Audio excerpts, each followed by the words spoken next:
Welcome to another fresh episode of Blooming in Brisbane, and on tonight's episode, orchid lover Todd Marshall pops by on how to fertilise your orchids, Nor Burdette with Mother Nature's laughter, but first let's go to Claire Bickle with making a strawberry tower. Hi, my name's Claire Bickle and today I'm going to talk to you about growing strawberries in Brisbane in autumn. Now's the time to grow a whole range of fantastic fruit and vegetables, and strawberries are included in that. You may remember the traditional herb pots or strawberry pots with the pockets. I find those tend to dry out reasonably quickly, and there tends to be a lot of competition with roots within that one pot. So today I'm going to show you one of my favourite things to do, especially with my children, and that is planting up a strawberry tower. The strawberry tower includes 3 pots, a large pot, a medium-sized pot, and then finally on top a smaller pot.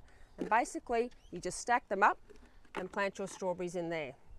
Start off using a really good quality Australian potting mix with the Australian standard ticks on there. I might even just tip this in. You can usually buy strawberries as runners sometimes on their own, wrapped in newspaper, or you might be able to buy your strawberries in seedling punnets, or these days a lot of people don't have as much time or patience, and you can actually buy your strawberries already going in, even sometimes in flower and fruit, in 100ml pots. So I've just planted all that potting mix into there, given it a good shake to settle it down. Put a little bit more, we don't want it too low. And then today I've actually just bought some of my favourites, which are the Sweetheart strawberries. There are a range of other strawberries that do quite well, and most of your local garden centres will have the ones that do well. I create pockets around the edge because you've got to remember that the other pot is going to sit on top. So you can't plant them in the middle, otherwise that pot's going to squash your little strawberry plants. The other thing I like to sometimes plant in amongst my strawberries in our strawberry tower is some alyssum, or sweet Alice, people might remember it being called in the older days. And that comes in white, pink and mauve. And it gets lovely little white flowers or pink or mauve flowers that are very beneficial to attracting pollinators to your garden in the form of bees and butterflies. So the bees are great. You want to attract those because they're going to help pollinate your strawberry flowers. All right, so that's pot 1. Once you've done that, you're now going to place pot number 2 very carefully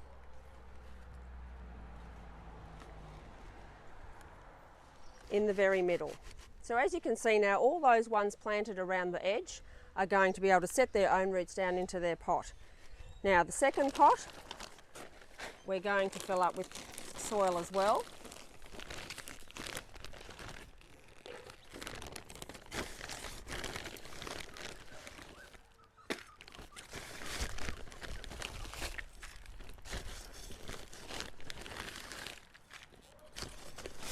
And once you've done all of that, we might even tip this bag up as well.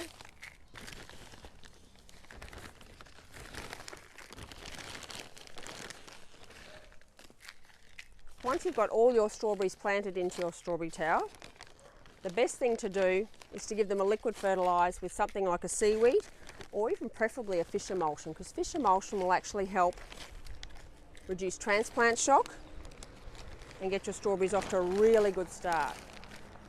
All right, so we've got number 2 basically full. Might even top that up a bit in a minute.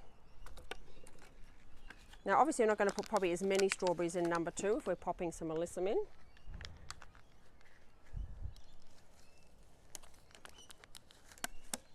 I might just put 2 in there along with some alyssum.